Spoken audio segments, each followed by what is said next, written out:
Hello' friends, welcome back to my YouTube channel. মই অনুৰাগ শৰ্মা আপোনালোক সকলোকে পুনৰবাৰ স্বাগতম জনাইছোঁ মোৰ ইউটিউব চেনেলটোলৈ। আজি মই আপোনালোকৰ সন্মুখত এটা নতুন ভিডিঅ'লৈ উপস্থিত হৈছোঁ আৰু প্ৰথমে আপোনালোক সকলোকে ভোগালী বিহুৰ শুভেচ্ছা জ্ঞাপন কৰিছোঁ। আপোনালোক আৰু আপোনালোকৰ পৰিয়ালৰ সকলো সদস্যলোকে আপোনালোকৰ যাতে ভোগালী বিহুটো ভালে কুশলে পাৰ হয়, ধুনীয়াকৈ উৰুকাৰ পাৰ্টি কৰিব পাৰে, বিহু যাতে ধুনীয়াকৈ পাৰ হয় তাৰে কামনা কৰিলোঁ। আৰু বাকী আজিৰ ভিডিঅ'ৰ টপিকটো হ'ল যে ৰিচেণ্টলি সুপ্ৰিম কোৰ্টে কিছুমান ভাৰ্ডিক্টছ দিছিলে ৰিজাৰ্ভেশ্যনৰ কথা লৈ পেলাই, ঠিক আছে, ৰিজাৰ্ভেশ্যন ইছ্যুটো লৈ পেলাই ৰিজাৰ্ভ কেটেগৰী কেণ্ডিডেটছ আৰু জেনেৰেল কেণ্ডিডেটছৰ অকণমান ডিফাৰেঞ্চিয়েট কৰিছিলে ইয়াতে গভাৰ্ণমেণ্ট ৰিক্ৰুইটমেণ্টবিলাকৰ ক্ষেত্ৰত। চ' তাৰ ওপৰতে আজিৰ ভিডিঅ'টো হয় মোৰ। তাৰ আগতে ভিডিঅ'টো ষ্টাৰ্ট কৰাৰ আগতে মই কৈ লৈছোঁ, মোৰ তাত কিছুমান কৰ্চেছ এভেইলেবল আছে, আপোনালোকে ল'ব পাৰিব। কৰ্চেছবিলাক PDF ফৰ্মেটত এভেইলেবল আছে, MCQs উইথ বাকী মেথছ এপ্টিটিউড নিউমেৰিকেলছবিলাকৰ কাৰণে ষ্টেপ বাই ষ্টেপ এক্সপ্লেনেশ্যন সেইখিনি পাই যাব, কাৰেণ্ট এফেয়াৰ্ছ পাই যাব এজ পাৰ অফিচিয়েল চিলেবাছ। গোটেইখিনি কৰ্চ এভেইলেবল আছে। গুৱাহাটী হাইকোৰ্টৰ জুডিচিয়েল এছিষ্টেণ্টৰ ফুল কৰ্চ এভেইলেবল আছে 350ত, গুৱাহাটী হাইকোৰ্টৰ জুনিয়ৰ এডমিনিষ্ট্ৰেটিভ এছিষ্টেণ্টৰ ফুল কৰ্চ এভেইলেবল আছে 375ত, গুৱাহাটী হাইকোৰ্টৰ মাল্টিটাস্কিং ষ্টাফৰ ফুল কৰ্চ এভেইলেবল আছে 325ত, DHS গ্ৰেড 3 নন টেকনিকেলৰ ফুল কৰ্চ এভেইলেবল আছে 350ত, IIT গুৱাহাটী আৰু কটন ইউনিভাৰ্চিটিৰ জুনিয়ৰ এছিষ্টেণ্টৰ ফুল কৰ্চ এভেইলেবল আছে 300 ৰুপিছত, ADRE 3.0 ফুল কৰ্চ এভেইলেবল আছে 300ত, Assam police sub inspector, assistant jailer আৰু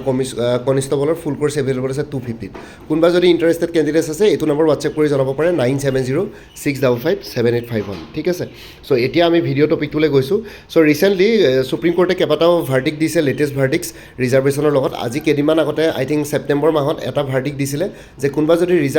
ৰিজাৰ্ভ কেটেগৰী কেণ্ডিডেটে যদি ছাপ'জ যেতিয়া অনলাইন এপ্লিকেশ্যন কৰে কোনোবা এটা গভাৰ্ণমেণ্ট চাকৰিৰ কাৰণে, তেতিয়া যদি এজ ৰিলেক্সেশ্যন লয় তেতিয়াহ'লে তেওঁলোকক পাছলৈ গৈ পেলাই আনৰিজাৰ্ভ কেটেগৰীলৈ কনভাৰ্ট কৰিব পৰা নাযায়, বা তেওঁলোকে যদি মাৰ্কছ বেছিও পায় তথাপিতো আনৰিজাৰ্ভ কেটেগৰীলৈ নিব পৰা নাযায়, সেইটো কথা কৈছিলে। মানে কি এজ ৰিলেক্সেশ্যনৰ কথাটো মই কৈ আছোঁ, এনেই চবৰে ক্ষেত্ৰত সেইটো এপ্লাই নহ'ব। ছাপ'জ আপোনালোকে APSCৰ পৰীক্ষা দিবলৈ গৈ আছে, তাতে জেনেৰেল কেটেগৰীৰ এজ লিমিটটো হ'ল, আপাৰ এজ লিমিটটো হ'ল 38 ইয়াৰ্ছ, মানে 38 বছৰতকৈ ওপৰ হ'লে পৰীক্ষা দিব নোৱাৰে, ঠিক আছে, বা এপ্লাই কৰিব নোৱাৰে। চ' 38 ইয়াৰ্ছ জেনেৰেল কেটেগৰীৰ আপাৰ এজ লিমিট। তাৰে অন্য কেটেগৰীবিলাক যেনেকৈ OBC, MOBC, SC, ST plains, ST hills, তেওঁলোকৰ কাৰণে এজ ৰিলেক্সেশ্যন থাকে। জেনেৰেল কেটেগৰী কেণ্ডিডেট এজনে যদি 38 বছৰলৈকে 38 ইয়াৰ্ছলৈকে পৰীক্ষা দিব পাৰে বা সেই পাৰ্টিকুলাৰ গভৰ্ণমেণ্ট জবটোৰ কাৰণে এপ্লাই কৰিব পাৰে, বাকীবিলাকৰ ৰিলেক্সেশ্যন থাকে। যেনেকৈ OBCৰ আৰু 3 ইয়াৰ্ছ ৰিলেক্সেশ্যন বেছিকৈ থাকে জেনেৰেলতকৈ, মানে 41 ইয়াৰ্ছলৈকে। SC, ST কাৰণে আৰু 2 ইয়াৰ্ছ বেছিকৈ ৰিলেক্সেশ্যন থাকে, যেনেকৈ 43 ইয়াৰ্ছলৈকে, ঠিক আছে। ছাপ'জ এজন OBC কেণ্ডিডেটে জেনেৰেল কেটেগৰী যোনটো কাট অফৰ, মানে যোনটো এজৰ কাট অফ ডেট আছিলে বা কাট অফ যোনটো আপাৰ এজ লিমিট আছিলে 38 ইয়াৰ্ছ, চ' তেওঁলোকৰতো কিন্তু জেনেৰেলৰ যিহেতু 38 ইয়াৰ্ছ, তেওঁলোকৰ কিন্তু 41 ইয়াৰ্ছ। চ' তেওঁ ধৰক 40 বছৰীয়া হয়, 40 ইয়াৰ্ছৰ হয় OBC কেণ্ডিডেটজনে, তেওঁ সেই এজ ৰিলেক্সেশ্যনটো ল'লে, ঠিক আছে। তেওঁ যিহেতু ৰিজাৰ্ভ কেটেগৰী হয়, ৰিজাৰ্ভেশ্যন তেওঁ এপ্লিকেবল হয়, ৰিজাৰ্ভেশ্যনত তেওঁ এলিজিবল হৈছে। চ' সেইটো কাৰণে 40 ইয়াৰ্ছৰ এজন কেটেগৰী কেণ্ডিডেটে, OBC কেটেগৰী কেণ্ডিডেটে এপ্লাই কৰিলে সেই পাৰ্টিকুলাৰ চাকৰিটোৰ কাৰণে। আৰু চাকৰিটো এপ্লাই কৰাৰ পাছত তেওঁ ধৰক পাছলৈ গৈ পেলাই যোনটো OBCৰ কাট অফ মাৰ্কছ তাতকৈ বেছি মাৰ্কছ স্ক'ৰ কৰিলে, আৰু বেছি মাৰ্কছ স্ক'ৰ কৰাৰ লগে লগে কি হয়, জেনেৰেল কেটেগৰীলৈ গুচি যাব পাৰে, ঠিক আছে। যেতিয়া মাৰ্কছ বেছি স্ক'ৰ, আপোনালোকে দেখিছে সাধাৰণতে যোনবিলাক কম্পিটিটিভ এক্সামছ থাকে তাতে সদায় জেনেৰেল বা আনৰিজাৰ্ভ কেটেগৰীৰ কাৰণে কাট অফ মাৰ্কছটো সদায় বেছি থাকে অন্য ৰিজাৰ্ভ কেটেগৰীকেইটাৰ কাৰণে। চ' সেইটো কাৰণে যেতিয়া তেওঁ OBC কাট অফতকৈ মাৰ্কছ বেছি পায়, মানে এটা পাৰ্টিকুলাৰ ছাপ'জ সেই চাকৰিটোৰ কাৰণে মাত্ৰ 5টা পোষ্ট আছে, 5টা পোষ্টৰ এগেইনষ্টে 1:2 ৰেচিঅ' চিলেক্ট কৰা হ'ব, মানে 10জন কেণ্ডিডেট চিলেক্ট কৰা হ'ব। মানে OBCৰ যদি 5টা পোষ্ট থাকে তাৰে 10জনক নেক্সট ষ্টেজৰ কাৰণে চিলেক্ট কৰিব, বা ফাইনেল চিলেকশ্যন ল'ব 5জনক বা 10জনক ছেকেণ্ড ষ্টেজৰ কাৰণে চিলেক্ট কৰিব। আৰু এই ছেকেণ্ড ষ্টেজৰ কাৰণে চিলেক্ট কৰোঁতে 10জনৰ যিমান মাৰ্কছ হ'ব সেইটো কাট অফ মাৰ্কছ হ'ব। তাৰ ওপৰত যদি কোনোবাই বেছি মাৰ্কছ পোৱা OBC কেটেগৰী কেণ্ডিডেট থাকে তেওঁলোকক অট'মেটিকলি আনৰিজাৰ্ভ কেটেগৰীলৈ তেওঁ শ্বিফ্ট হ'ব পাৰিব বা তালৈ ট্ৰেন্সফাৰ হ'ব পাৰিব, ঠিক আছে, আনৰিজাৰ্ভ কেটেগৰীলৈ আপগ্ৰেড হ'ব পাৰিব। সেইটো ক্ষেত্ৰত ইয়াতে কৈছে যে সুপ্ৰিম কোৰ্টে কৈছিলে ছেপ্টেম্বৰত যে কোনোবাই যদি এজ ৰিলেক্সেশ্যন লৈছে তেনেকুৱা ৰিজাৰ্ভ কেটেগৰী কেণ্ডিডেটে, মানে জেনেৰেলৰ যোনটো আপাৰ এজ লিমিট তাতকৈ যদি কাৰোবাৰ বেছি এজ হৈছে, ধৰক ৰিজাৰ্ভেশ্যনৰ ৰিলেক্সেশ্যন পাইছে এজৰ, তেতিয়াহ'লে তেওঁলোকক সেই অ'পেন কেটেগৰীলৈ ইয়াতে শ্বিফ্ট কৰা নহ'ব, ঠিক আছে। চ' সেইটো কথা কৈছে। সেই তেনেকুৱা হ'লে মানে কি হ'ব, যদি কেণ্ডিডেটজনে কেনেবাকৈ মাৰ্কছ বেছি পাইছে অ'পেন কেটেগৰীৰে নহয় পেলাই OBCৰ তেওঁ যিমান মাৰ্কছ পায় সেইটোৱে OBCৰ কাট অফ মাৰ্কছ হিচাপে ধৰিব, বাকী তলৰখিনি ধৰক ৰিজেক্ট হৈ যাব তাৰ পৰা যোনখিনি কেণ্ডিডেটছ আছে। চ' সেইটো সুপ্ৰিম কোৰ্টে সেইখিনি বস্তু ক্লেৰিফিকেশ্যন কৰিছিলে। চ' এতিয়াও সেই বস্তুটো এপ্লিকেবল হৈছে, হয়তো হ'ব। চ' সেইটো কাৰণে আপোনালোকে যদি কেনেবাকৈ এজ ৰিলেক্সেশ্যন লয় তেতিয়াহ'লে ৰিজাৰ্ভেশ্যনটো আপোনালোকে ৰিজাৰ্ভেশ্যনৰ মানে জেনেৰেল বা আনৰিজাৰ্ভ কেটেগৰীলৈ আপোনালোকে আপগ্ৰেড কৰিব নোৱাৰে যেতিয়া মাৰ্কছ বেছিও পায় ঠিক আছে চ' সেইটো কথা সুপ্ৰিম কোৰ্টে ক'লে কিন্তু ইয়াতে বহুত বেছি একো তেনেকুৱা জেনেৰেলখিনি বা আনৰিজাৰ্ভখিনি ইয়াতে হেপী হৈ লাভ নাই কাৰণ তথাপিতো তেওঁলোকৰ এতিয়া কোনেনো ইমান এজ ৰিলেক্সেশ্যন লৈ চাকৰি দিয়ে বহুতবিলাকে ধৰক চাকৰি কৰা ষ্টুডেণ্ট বেছিভাগ 25 to 38 ইয়াৰ্ছৰ সেই 10 বছৰ এজ গ্ৰুপতে থাকে ঠিক আছে সেইটো যোনটো ৰেঞ্জ আছে 25 to 35 ইয়াৰ্ছ সেই 25 বছৰৰ পৰা 35 বছৰৰ ভিতৰতে চাকৰিৰ কাৰণে বেছি মানুহে এপ্লাই কৰে বাকী যোনখিনি ছিনিয়ৰ থাকে তেওঁলোকে এপ্লাই কৰে বহুত কম মানুহ ওলায় চ' সেইটো কাৰণে ইয়াতেও জেনেৰেল কেটেগৰী কেণ্ডিডেটখিনি ইমানো বেছি হেভি হৈ লাভ নাই কাৰণ এজ ৰিলেক্সেশ্যন 99%য়ে এজ ৰিলেক্সেশ্যন নোলোৱাকৈ বাকী ৰিজাৰ্ভ কেটেগৰীকেইটাৰ কাৰণে এপ্লাই কৰে আৰু তেওঁলোকে বেছি মাৰ্কছ পালে মানে আনৰিজাৰ্ভলৈ যাবগৈ পাৰে ঠিক আছে চ' সেইটো কথা হয় চ' সেইটো কাৰণে সুপ্ৰিম কোৰ্টৰ যোনটো জাজমেণ্ট আছিলে সেইটোত আনৰিজাৰ্ভ বা যোনখিনি ৰিজাৰ্ভ কেটেগৰী আছে তেওঁলোকেও দুখী হৈ পেলাই একো দুখী হ'বলগীয়া একো কথা নাই বা তেওঁলোকে আপছেট হ'বলগীয়া একো কথা নাই কাৰণ ইয়াতে এজ ৰিলেক্সেশ্যন ল'লেহে সেই যোনটো পাৰ্টিকুলাৰ হেৰি আছে যোনটো ইয়াতে তেওঁলোকে সুপ্ৰিম কোৰ্টে যোনটো কণ্ডিশ্যন দিছে সেইটো এপ্লাই হ'ব ঠিক আছে চ' সেইটো কাৰণে আৰু জেনেৰেল কেটেগৰীখিনিও ইয়াতে হেপী হৈ লাভ নাই কাৰণ ইয়াতে এজ ৰিলেক্সেশ্যন লোৱা কেণ্ডিডেটছ বহুত কমেই থাকে 99%য়ে এজ ৰিলেক্সেশ্যন নোলোৱাকৈ পৰীক্ষা দিয়ে আৰু ইয়াতে ৰিচেণ্টলি কেইটামান জাজমেণ্ট দিছিলে সুপ্ৰিম কোৰ্টে মই আপোনালোকক শ্বেয়াৰ কৰি আছোঁ এইটো NDTVৰ পেজ হয় ইয়াতে লিখিছে the two recent verdicts of the Supreme Court on the concept of general category affirm that if a reserve category candidate without availing any relaxation or concession outperforms general category candidate such a candidate must be treated as competing for the general list in the recruitment process for general government jobs ঠিক আছে চ' ইয়াতে supreme কোৰ্টে recently দুটা ভাৰ্ডিক্টছ দিয়া হৈছে আৰু supreme কোৰ্টে সেইটোৱে কৈছে general category কনচেপ্টটো তেওঁলোকে ক্লেৰিফাইড কৰিছে ইয়াতে আৰু তেওঁলোকে কৈছে কোনোবা যদি ৰিজাৰ্ভ কেটেগৰী কেণ্ডিডেটছে একো ৰিলেক্সেশ্যন বা কনচেশ্যন নোলোৱাকৈ মানে এজ ৰিলেক্সেশ্যন বা তেনেকুৱা ধৰণৰ কোনো কনচেশ্যন নোলোৱাকৈ যদি কেনেবাকৈ আউট পাৰফৰ্মছ কৰিছে জেনেৰেল কেটেগৰী কেণ্ডিডেটছক তেওঁলোকে তেতিয়াহ'লে জেনেৰেল লিষ্টত বা আনৰিজাৰ্ভ লিষ্টত তেওঁলোকে গভৰ্ণমেণ্ট জব চাকৰি এটা পোৱাৰ সক্ষম হ'ব ঠিক আছে এলিজিবল হ'ব ইয়াতে সেইটোৱে কৈছে অন 19 ডিচেম্বৰ ঠিক আছে 19 ডিচেম্বৰত ইয়াতে কৈছে the supreme court upheld the Rajasthan High Court verdict that which allowed inclusion of meritorious reserve category candidates in the general list if they secured higher marks than the general category cutoff without availing any special concession আৰু ইয়াতে ডিচেম্বৰ 19 তাৰিখে supreme কোৰ্টে Rajasthan হাইকোৰ্টৰ ভাৰ্ডিক্টটো আফল কৰি পেলাই কৈছে যে যদিহে কোনোবা মেৰিটিয়াছ reserve category কেণ্ডিডেটছে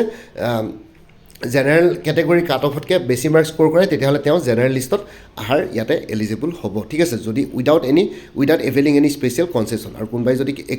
যদি তেনেকুৱা একো এভেইলিং স্পেচিয়েল কনচেশ্যন যদি এভেইল কৰা নাই বা এজ ৰিলেক্সন লোৱা নাই তেতিয়াহ'লে তেওঁ নিশ্চয় জেনেৰেল লিষ্টত আহিব পাৰিব ইয়াতে সেইটোৱে কৈছে আৰু এতিয়া ইয়াতে জানুৱাৰী 6 তাৰিখৰ এইটো নিউজ ইয়াতে লিখিছে while dealing with a case for Karnataka the top court refused to consider the appointment of a scheduled caste category candidate in the unreserved cadre of the Indian Forest Service IFS because the candidate had availed relaxation at the age of preliminary examination ঠিক আছে ইয়াতে এই কেছটো বেছি important ঠিক আছে ইয়াতে কৰ্ণাটকৰ যোনটো কেছ আছে মই গোটেইখিনি পঢ়িব গ'লে মানে আপোনালোকৰ এনেই টাইম ৱেষ্ট হ'ব মই আপোনালোকক ভালকৈ বুজাই দিছোঁ সহজ ভাষাত যোনটো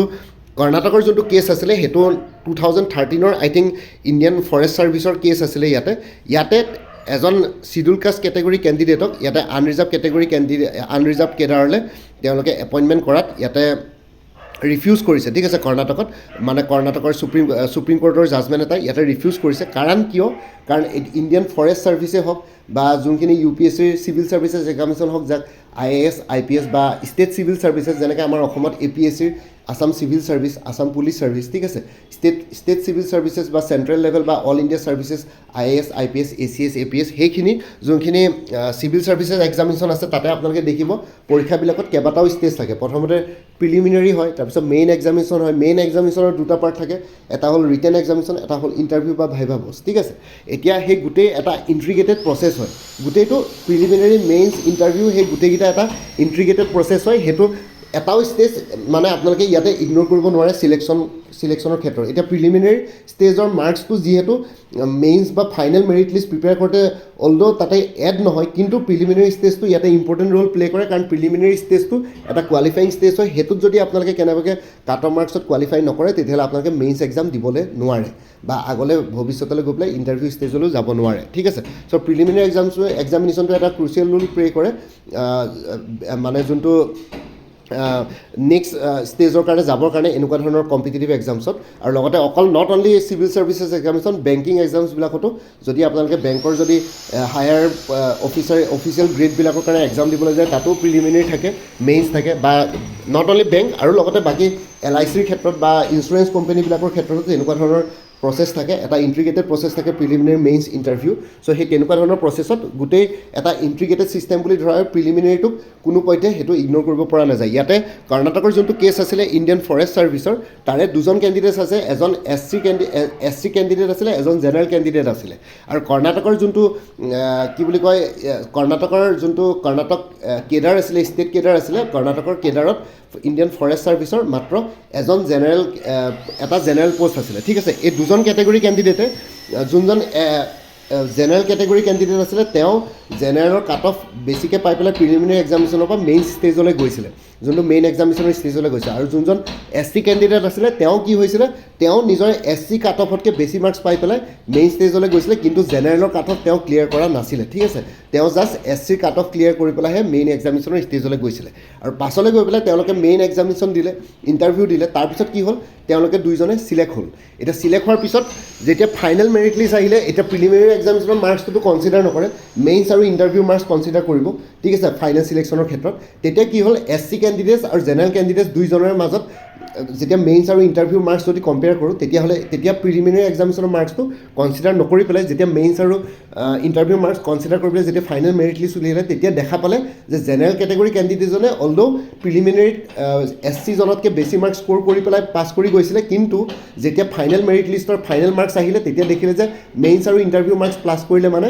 SC জনৰ বেছি মাৰ্কছ পায়গৈ জেনেৰেলজনে কম মাৰ্কছ পায় আৰু ইয়াতে কি হ'ল কৰ্ণাটকা কেডাৰত অকল এটাই জেনেৰেল কেটেগৰী কেডাৰ আছিলে এটাই জেনেৰেল কেটেগৰী পোষ্ট আছিলে চ' এজনকে ইয়াতে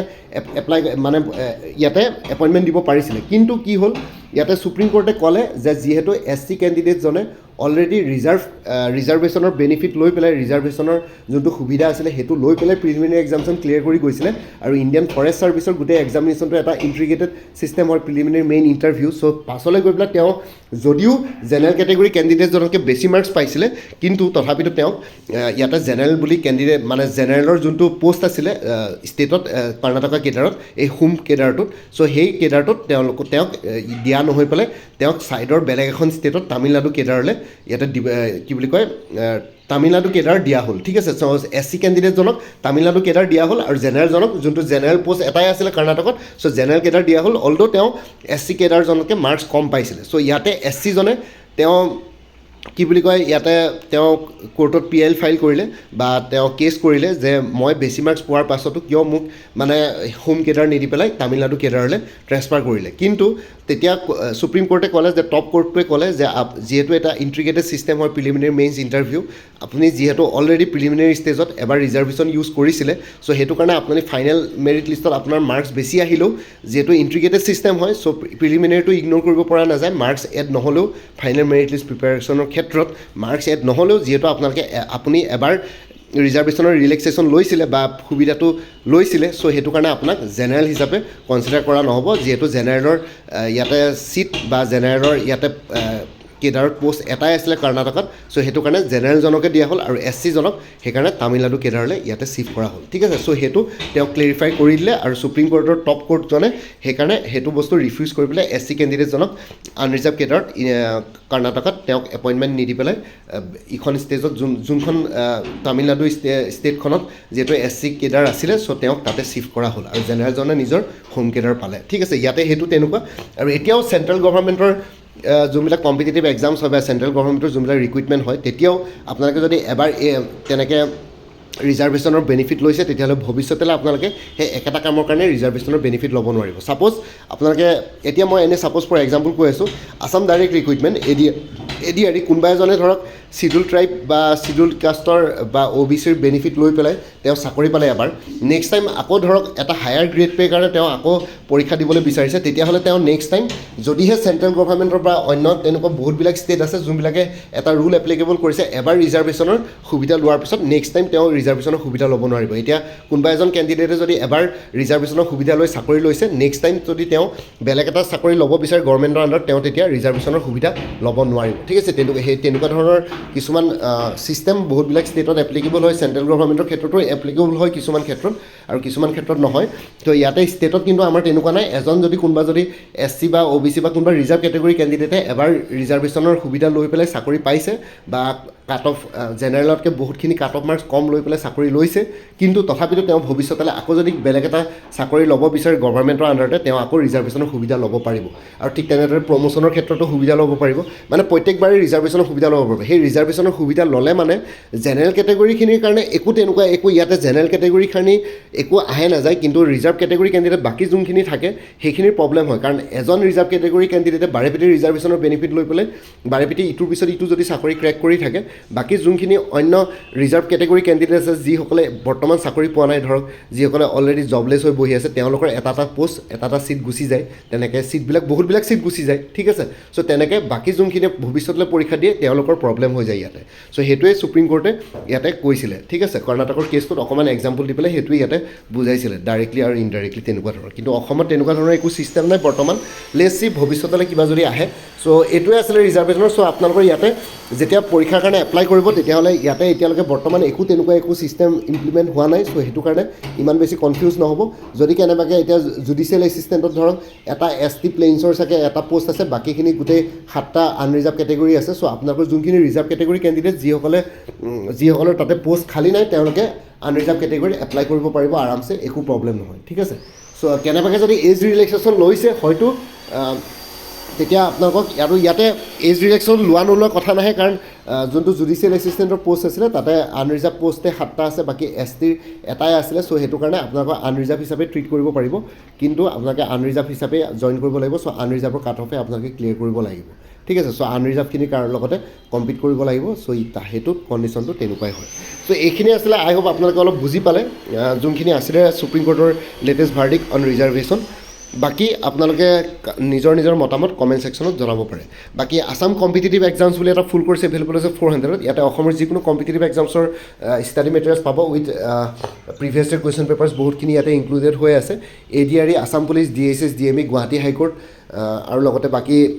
আছাম এগ্ৰিকালচাৰ ইউনিভাৰ্চিটি IIT গুৱাহাটীৰ জুনিয়ৰ এছিষ্টেণ্ট ঠিক আছে কটন ইউনিভাৰ্চিটিৰ জুনিয়ৰ এছিষ্টেণ্ট যোনবিলাক পষ্ট ওলাইছে এই কোৰ্চটো ল'লে মানে আৰু APSCৰ যোনবিলাক ডিপাৰ্টমেণ্ট এক্সামছ গোটেইখিনি ইয়াতে কভাৰ হৈ যাব APSC CDPOৰ ফুল কোৰ্চ এভেইলেবল আছে ইংলিছ আৰু জেনেৰেল নলেজৰ ওপৰত 200ত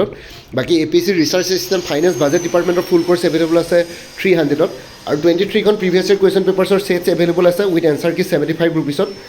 বাকী কাৰেণ্ট এফেয়াৰ্ছ আৰু exam oriented maths aptitude numericals with step by step এক্সপ্লেনেশ্যনৰ ফৰ্মুলা এনে কোৰ্চবিলাকত ইনক্লুডেড আছে কোনোবাই যদি বেলেগকৈ ল'ব বিচাৰে 100 ৰুপিছত এভেইলেবল আছে এইটো নম্বৰ হোৱাটছএপ কৰিব পাৰিব 9706557851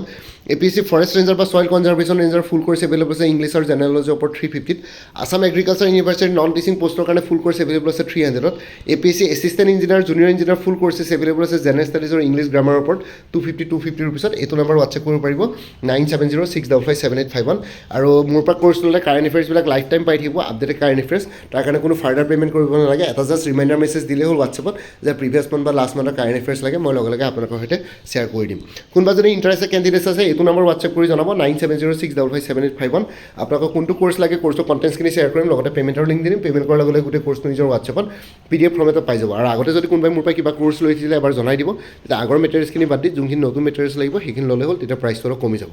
আৰু ইয়াতে যোনটো হোৱাটছএপ নম্বৰ দি আছে এইটো অনুগ্ৰহ কৰি কল নকৰিব এইটো জাষ্ট হোৱাটছএপ মেছেজৰ কাৰণে এভেইলেবল কলৰ কাৰণে এভেইলেবল নহয়